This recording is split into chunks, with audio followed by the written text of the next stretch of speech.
साहब अपनी सरकारी गाड़ी से कहीं जा रहे थे। तभी रास्ते में अचानक से एक चाय की दुकान पड़ती है। जिस दुकान पर काम करने वाला एक व्यक्ति ग्लासों को लेकर, जो चाय के ग्लास होते हैं, रोड को क्रॉस करता है। जैसे ही वो व्यक्ति रोड को क्रॉस करता है तो जो कलेक्टर साहब होते हैं उनकी नजर उस व्यक्ति पर पड़ जाती है, और जैसे ही वो उस व्यक्ति को देखते हैं तो फौरन से अपने ड्राइवर से गाड़ी रोकने के लिए कहते हैं। ड्राइवर गाड़ी रोक लेता है और कलेक्टर साहब उस गाड़ी में से उतरकर उस चाय की दुकान पर पहुंच जाते हैं जहां पर वह व्यक्ति पहुंचा था। इसके बाद वह व्यक्ति जिसने चाय के ग्लासों को लेकर रोड क्रॉस किया था, वह कलेक्टर साहब को देखता है तो एकदम से उसकी आंखें नम हो जाती हैं। इधर जो कलेक्टर साहब थे उनकी आंखें भी नम हो गई थीं। वहीं पर उनका सिक्योरिटी गार्ड खड़ा हुआ था और सिक्योरिटी गार्ड ये सब कुछ देखकर थोड़ा सा घबराने लगता है। दोस्तों, कौन था वह व्यक्ति जिसे देखकर कलेक्टर साहब रोने लगे थे, और इन दोनों को देखकर सिक्योरिटी गार्ड क्यों घबराने लगा था? पूरी कहानी की सच्चे जानने के लिए वीडियो को अंत तक जरूर देखें। यह कहानी है उत्तर प्रदेश के इलाहाबाद की। इलाहाबाद के अंदर कुछ बच्चे यूपीएससी की तैयारी कर रहे थे और उन्हीं में से एक लड़का होता है जिसका नाम होता है रामवीर। रामवीर के पिता गवर्नमेंट एम्प्लॉई है और बचपन से ही रामवीर पढ़ने लिखने में काफी अच्छा है। रामवीर के जो टीचर होते हैं वो रामवीर के पिता से कहते हैं कि आपका बेटा पढ़ने लिखने में काफी ज्यादा अच्छा है, तो आपको इसकी पढ़ाई पर ज्यादा से ज्यादा ध्यान देने की जरूरत है। अगर आप इसे अच्छे से पढ़ाओगे तो ये जरूर से कोई कामयाब आदमी बन जाएगा। इस बात को सुनकर जो रामवीर के पिता होते हैं वो भी इस बात के लिए सहमति जताते हैं, और जैसे ही बच्चा बड़ा होता है तो उसकी ग्रेजुएशन पूरी होने के बाद इलाहाबाद भेज देते हैं आगे की कोचिंग करने के लिए, ताकि वो पढ़ लिख कर एक बड़ा अधिकारी बन सके।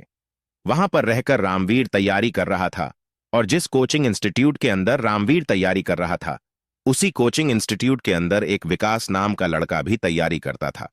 रामवीर पढ़ने लिखने में काफी ज्यादा होशियार था। इधर जो विकास था वह भी पढ़ने लिखने में काफी ज्यादा होशियार था, लेकिन यहां पर जो रामवीर होता है वो अच्छी तरह से पढ़ाई कर रहा था। यानी कि उसके पास अच्छे कपड़े थे, अच्छा कमरा था रहने के लिए, और अच्छे से वो किताबें खरीद लिया करता था। उसे किसी तरह की कोई दिक्कत नहीं थी। लेकिन उधर जो विकास होता है, विकास के पास ज्यादा अच्छी सामग्री नहीं थी। पुराने उतरे हुए कपड़े वो पहना करता और ज्यादातर दूसरों की किताबों को मांग मांग कर पढ़ाई किया करता था।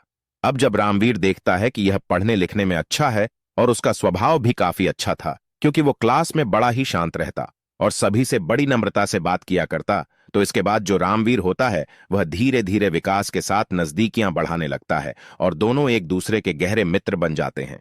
जब वो गहरे मित्र बन जाते हैं तो रामवीर को पता चलता है कि विकास के माता पिता किसान हैं और वो यहां पर रहकर कोचिंग कर रहा है। साथ में उसे काम भी करना पड़ता है जिससे वो अपने रूम का किराया निकाल सके और साथ में अपने खाने पीने का इंतजाम कर सके। तो उसके बाद जो रामवीर होता है वो कहने लगता है कि भाई, अगर ऐसी बात है तो तू ऐसा कर, मेरे रूम में रह लिया कर, मेरा काफी बड़ा रूम है और वहीं पर दोनों एक साथ रह लेंगे और तेरे खाने पीने का प्रबंध भी हो जाएगा, क्योंकि तू पढ़ाई लिखाई में काफी अच्छा है और तू पढ़ाई के साथ साथ काम करेगा तो ये टेस्ट क्लियर करना बड़ा ही मुश्किल हो जाएगा। अगर तू मेरे साथ रहेगा तो मुझे भी इससे थोड़ी बहुत मदद हो जाएगी। और इस बात के लिए जो विकास होता है वो मान जाता है और रामवीर के पास ही आकर रहने लगता है। दोनों एक ही कमरे में रहा करते और एक साथ पढ़ाई किया करते, और जो रामवीर होता है वो विकास को अब खाने के लिए पैसे नहीं देने देता। जब भी कभी राशन आया करता है उनके लिए तो वो मना कर दिया करता है, कहता है कि नहीं भाई, तुम्हारे पास वैसे ही काफी कम पैसे है तो तुम आराम से रहो, कोई भी दिक्कत नहीं है। पैसे मेरे पास काफी है, तुम मेरी पढ़ाई लिखाई में हेल्प करवा देते हो तो इसके बदले मैं तेरे रहने खाने का इंतजाम खुद कर दूंगा। यानी कि यहां पर अब जो आनंद होता है उसे काफी ज्यादा सपोर्ट मिल गया था और इसके बाद वो अपनी पढ़ाई पर और भी ज्यादा फोकस करने लगता है। रामवीर अपने परिवार के बारे में विकास को बताता है। इधर विकास भी अपनी फैमिली की कंडीशंस के बारे में उसे बताता है कि वो लोग भले ही किसान हैं लेकिन उनकी आमदनी इतनी ज्यादा नहीं होती है क्योंकि मां की तबीयत भी खराब रहती है। तो इसी वजह से पिताजी काफी कम पैसा भेज पाते थे और इसी वजह से मुझे काम करना पड़ता था। लेकिन जब से उसकी जिंदगी में रामवीर आया है उसके बाद से उसकी पढ़ाई काफी ज्यादा आसान हो गई है और अब वह दिन रात एक करके अपनी पढ़ाई पर फोकस करता है। इधर जो रामवीर होता है वह भी पढ़ाई पर फोकस करता है और धीरे धीरे जब वो पहला एग्जाम देते हैं यूपीएससी के लिए तो दोनों ही उसमें फेल हो जाते हैं, किसी का भी प्री एग्जाम क्वालिफाई नहीं हुआ था और इसके बाद जो विकास होता है वो पूरी तरह से टूट जाता है, लेकिन रामवीर उसको सहारा देता है और कहता है कि तू चिंता मत कर, तुझे कोई भी परेशानी लेने की जरूरत नहीं है, मैं हूं ना, यहां से तेरा सारा इंतजाम कर दूंगा। इसके बाद वो फिर से ट्राई करते हैं, लेकिन फिर से रह गए थे और ऐसे ही करके उनके 4 अटेम्प्ट निकल जाते हैं। जैसे ही उनके 4 अटेम्प्ट निकल जाते हैं तो इसके बाद जो विकास का पिता होता है वह विकास को वापस अपने घर बुलवाने लगता है। कहता है कि बेटा, परिवार की कंडीशंस काफी ज्यादा खराब है और जो पैसा मैं तुझको भेजा करता हूं वो आगे से नहीं भेज पाऊंगा। इस बात को सुनकर जो विकास होता है वो बड़ा ही परेशान होता है और अपने पिता से कहने लगता है कि पिताजी, अभी 2 अटेम्प्ट बाकी है तो मुझे इन 2 को और दे लेने दो। शायद हो सकता है मेरी किस्मत चमक जाए, क्योंकि अब तक वो प्री और मेंस दोनों को क्वालिफाई कर देते थे, लेकिन उन दोनों दोस्तों का इंटरव्यू रह जाता था। पिता इस बात को सुनकर हामी भर लेता है और 1 साल और उसका साथ देने के लिए कहता है कि ठीक है बेटा, अगर ऐसी बात है तो 1 साल तक, और मैं तुझे थोड़े बहुत पैसे भेज सकता हूं, लेकिन उसके बाद मुझसे कोई भी उम्मीद मत रखना। विकास इस बात को सुनकर सहमत हो जाता है और धीरे धीरे उनका 1 साल भी बीत जाता है, लेकिन इस बार भी वही हुआ था जो पहले होता आ रहा था। उन दोनों का प्री और मेंस दोनों क्वालिफाई हो गए थे, लेकिन इस बार भी वो लोग इंटरव्यू में रह गए थे। यानी कि पढ़ाई लिखाई तो उनकी काफी अच्छी थी, लेकिन अब भी उनकी किस्मत साथ नहीं दे रही थी और इसी बात को देखकर दोनों दोस्त बड़े हताश और उदास हो जाते हैं। अब जैसे ही ये साल खत्म होता है, इंटरव्यू का रिजल्ट आता है, तो इसके बाद जो विकास होता है वो अपना सामान पैक करने लगता है और कहता है कि दोस्त, अब तू ही यहां पर रह, मुझे जाना होगा, क्योंकि मेरे घर वालों ने मुझे 1 साल की मोहल्लत दी थी और 1 साल की मोहल्लत भी मेरी खत्म हो गई है। ये बात सुनकर जो रामवीर होता है उसे रोकता है। कहता है कि भाई, तू कहां जा रहा है? 1 साल की ही तो बात है, हो सकता है शायद इस बार हम दोनों का नंबर पड़ जाए, इस बार हम और भी ज्यादा मेहनत करेंगे। लेकिन विकास मना करता और कहता है कि नहीं, घर वालों ने मना कर दिया है कि अब वो मेरे ऊपर पैसे खर्च नहीं कर सकते और मुझे उनके पास जाना होगा। मेरी माँ की तबीयत भी खराब रहती है और पिताजी भी काफी ज्यादा परेशान रहते हैं। तो रामवीर उससे कहता है कि भाई, अगर ऐसी बात है तो तू घर वालों से कह दे कि अब वो तेरे लिए एक भी पैसा ना भेजें। यहां से मैं ही तुम्हारे लिए जुगाड़ कर दूंगा और तुम्हें घर वालों से पैसे मांगने की जरूरत नहीं है। इसके बाद जो विकास होता है वो थोड़ी देर तक इस बात पर सोच विचार करता है और उसके बाद फाइनली अपने पिता के पास फोन कर देता है। कहता है कि पिताजी, ये फाइनल अटेम्प्ट है और इसमें मुझे एक और कोशिश कर लेने दो। कोई बात नहीं, शायद हो सकता है इस बार मेरा नंबर पड़ जाए और मेरी किस्मत चमक जाए। लेकिन पिता साफ साफ मना कर देते हैं और कहते हैं कि नहीं बेटा, ऐसा नहीं हो सकता। यहां पर तुम्हारी मां की तबीयत काफी ज्यादा खराब है और परिवार की आर्थिक स्थिति काफी ज्यादा गड़बड़ हो गई है, तो तुम्हें वापस आना होगा, क्योंकि हम तुम्हारी पढ़ाई में अब और ज्यादा पैसे नहीं लगा सकते। अब जो विकास है वो अपने पिता से कहने लगता है कि पिताजी, आपको एक भी रुपया नहीं भेजना है, मैं यहीं से इंतजाम कर लूंगा, लेकिन आप मुझे 1 साल दे दीजिए ताकि मैं अपनी किस्मत को आजमा सकूं और हो सकता है शायद मेरा सिलेक्शन हो जाए। तो पिता इस बारे में थोड़ी देर सोच विचार करते हैं और कहते हैं कि ठीक है बेटा, अगर ऐसी बात है तो तू एक बार और कोशिश करके देख ले। जैसे ही पिता ने हामी भरी थी तो उसके बाद विकास के चेहरे पर अलग तरह की स्माइल आ गई थी और वह झट से अपने मित्र को गले लगा लेता है। अब इस साल की वो तैयारी करने लगते हैं और जैसे ही वो तैयारी करते हैं तो प्री मेंस और इंटरव्यू तीनों हो जाते हैं, लेकिन अभी रिजल्ट आना बाकी था। दोनों दोस्त बड़ी उम्मीदों के साथ रिजल्ट की राह देख रहे थे और जैसे ही रिजल्ट आता है तो उसी दौरान जो रामवीर होता है उसका पूरी तरह से हौसला टूट जाता है, क्योंकि उसका इस बार भी रह गया था और ये उसका लास्ट अटेम्प्ट था। लेकिन जैसे ही वो विकास के रिजल्ट को देखता है तो उसका दुख थोड़ा सा कम होता है, क्योंकि उसका वह मित्र, जिस मित्र के लिए वो काफी ज्यादा पैसे खर्च किया करता था, उसका क्लियर हो गया था और वह कलेक्टर बन गया था। विकास भी इस बात से खुश होता है, लेकिन वह अपने दोस्त के उदास चेहरे को देखकर अपनी खुशी को सेलिब्रेट नहीं कर पाता है। तो इसके बाद जो रामवीर होता है उससे कहता है कि भाई, कोई बात नहीं, तेरा हो गया है तो ये बड़ी अच्छी बात है, कम से कम तू तो बड़ा अधिकारी बन जाएगा। इसके बाद विकास रामवीर का हौसला बढ़ाता है और कहता है कि भाई, किस्मत के सामने कोई नहीं जीत सकता, लेकिन तू चिंता मत कर, तुझे ये वाली सरकारी नौकरी नहीं मिली तो सरकारी नौकरी तो तुझे मिल ही जाएगी। तू और किसी टेस्ट की तैयारी कर, क्योंकि और भी कई सरकारी नौकरियां हैं जिनसे जिंदगी आराम से व्यतीत हो जाती है, तो तू उनकी तैयारी कर और मेरे हिसाब से आराम से तेरा उसमें सिलेक्शन हो जाएगा। इसके बाद रामवीर भी अपने दोस्त की बातों को समझता है और कहता है कि हाँ भाई, तू सही कह रहा है और मुझे यही करना चाहिए। अब जो रामवीर होता वहीं पर रहकर तैयारी करने का फैसला करता है। विकास होता है वह अपनी ट्रेनिंग के लिए चला जाता है। रामवीर यहां पर रहकर पढ़ाई करने लगता है। लेकिन जैसे 6 महीने होते हैं तो उसके बाद उसके पिता उसको धमकाने लगते हैं और कहते हैं कि तू कभी कामयाब नहीं होगा। इससे अच्छा तू यहां पर वापस आ जा और यहीं पर हमारे साथ रहने लग। लेकिन जो रामवीर होता है वो अपने पिता से साफ साफ बोल देता है कि पिताजी, मुझे तो ये सरकारी नौकरी ही लगानी है। भले ही मेरा उसमें सिलेक्शन नहीं हुआ हो, लेकिन मैं यहां पर कहीं ना कहीं कामयाब हो जाऊंगा। ऐसा करते हुए वह अपने पिता को 1 साल तक रुकने के लिए बोल देता है। लेकिन जैसे ही उसको वहां पर तैयारी करते हुए पूरे 1 साल पूरा होता है, तो 1 साल बाद उसका पिता उसे पूरी तरह से मना कर देता है और कह देता है कि हम अब तुम्हारे लिए बिल्कुल भी खर्चा नहीं भेजेंगे, क्योंकि तुम्हारा छोटा भाई भी है, उसकी भी देखभाल करनी है और तुम्हारे ऊपर कब तक पैसे वेस्ट करेंगे। अब वो भी बड़ा हो गया है और तुम्हारे फ्यूचर के बारे में भी सोचना है। रामवीर उनसे कहता है कि कोई बात नहीं पिताजी, कुछ दिन की मोहलत और दे दो। लेकिन वो उसे साफ साफ मना कर देते हैं और कहते कि जब तेरे भाग्य में सरकारी नौकरी है ही नहीं, तो तू क्यों इसके पीछे पड़ा हुआ है। रामवीर जिद्दी था और वो कहने लगता है कि नहीं पिताजी, मैं ऐसे नाकाम होकर उस शहर में नहीं लौटूंगा जहां से मैं आया हूं। अगर वहां पर मैं नाकामयाब होकर गया तो लोग मेरे ऊपर तरह तरह की बातें बनाएंगे और ये बात मैं बिल्कुल भी सहन नहीं कर सकता। अगर मैं यहां से आऊंगा तो कामयाब होकर ही आऊंगा, वरना मैं यहां से वापस नहीं लौटूंगा। अब बेटा जब इस जिद को पकड़कर बैठता है तो पिता नाराज हो जाते हैं और कहने लगते कि बेटा तू पागल तो नहीं हो गया है। अगर ये चीज नहीं हो रही है तो वहां से वापस आजा, कुछ और काम देख लेना। ये कोई बड़ी बात थोड़ी ना है।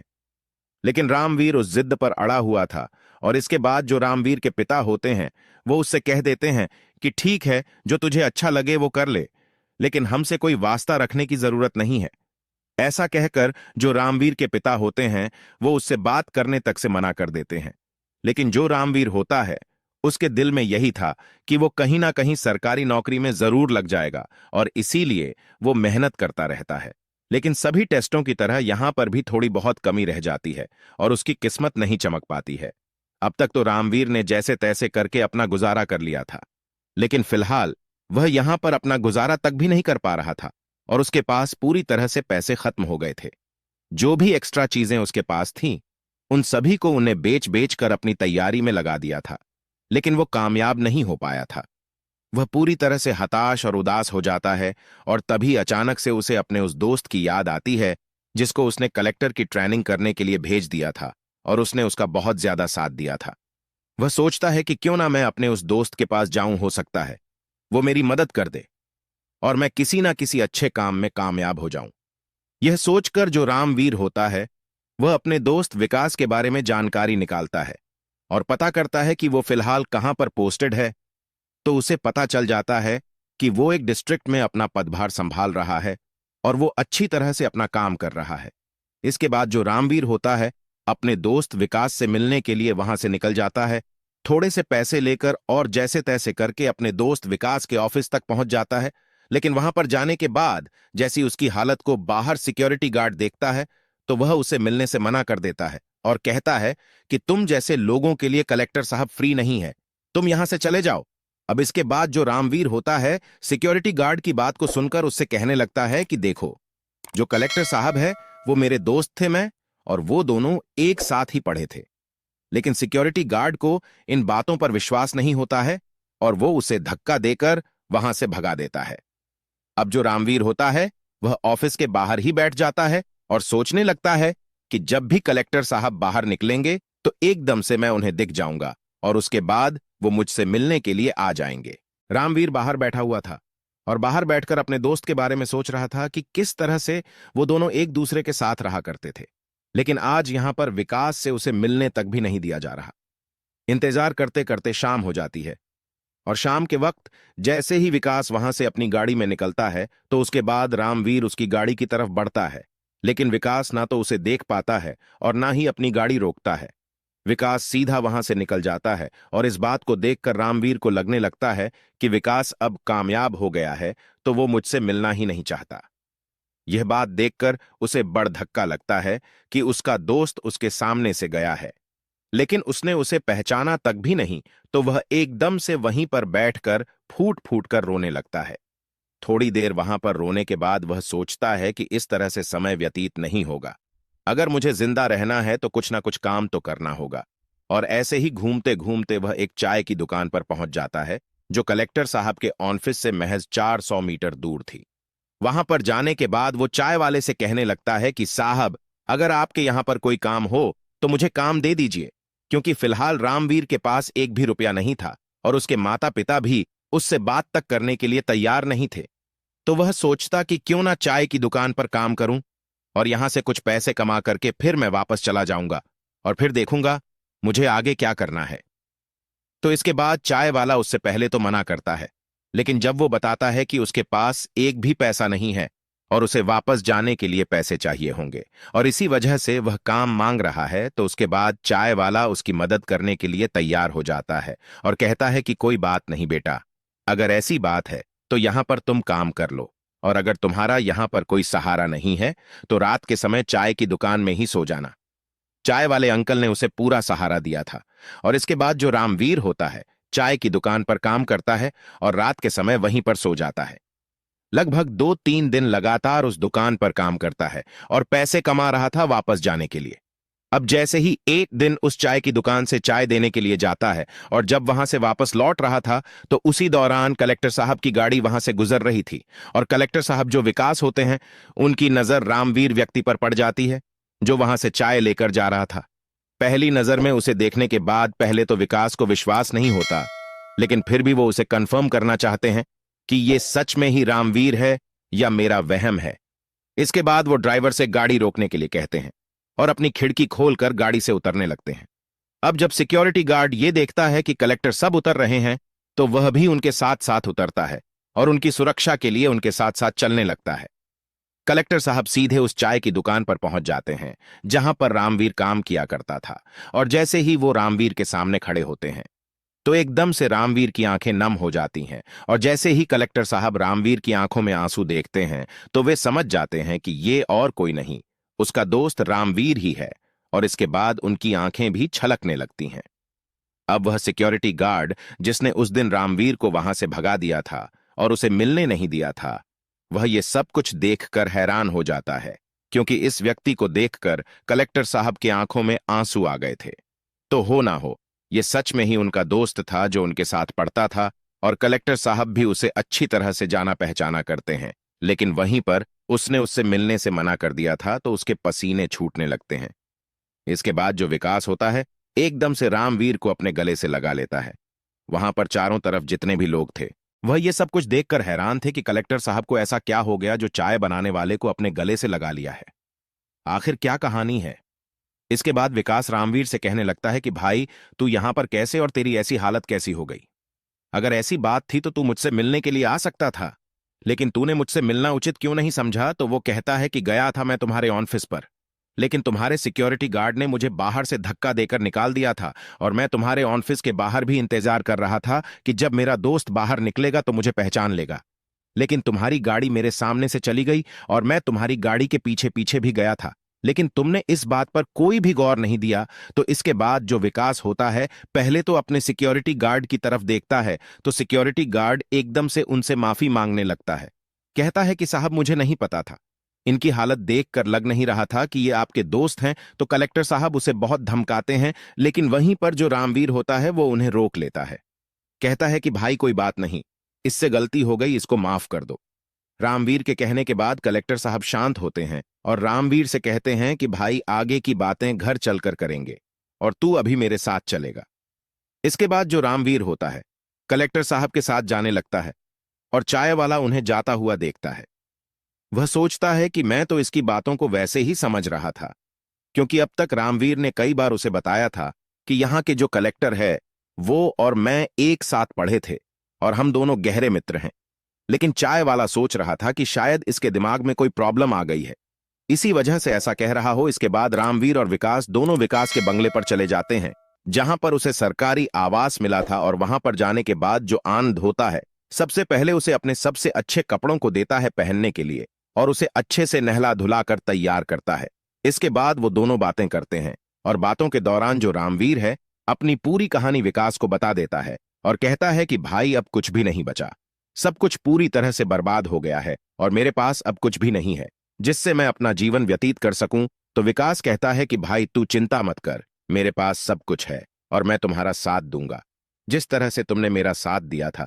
बताओ तुम क्या करना चाहते हो। तो रामवीर कहता है कि भाई मैं तो कामयाब होना चाहता हूं ताकि मेरे माता पिता जो मुझसे बात तक भी नहीं करते हैं वो मुझ पर गर्व महसूस करें और कहे कि बेटा तुमने हमारा नाम रोशन कर दिया। तो वो कहने लगता है तो फिर तू ऐसा कर, जहां पर हम पढ़ा करते थे वहीं पर एक कोचिंग सेंटर खोल ले जहां पर तू बच्चों को पढ़ाएगा, क्योंकि नॉलेज तो तुम्हारे पास काफी ज्यादा है और इसी नॉलेज का इस्तेमाल करके तू कई बच्चों को उनके फ्यूचर तक पहुंचा सकता है और इसी काम को करने में तेरी भलाई है।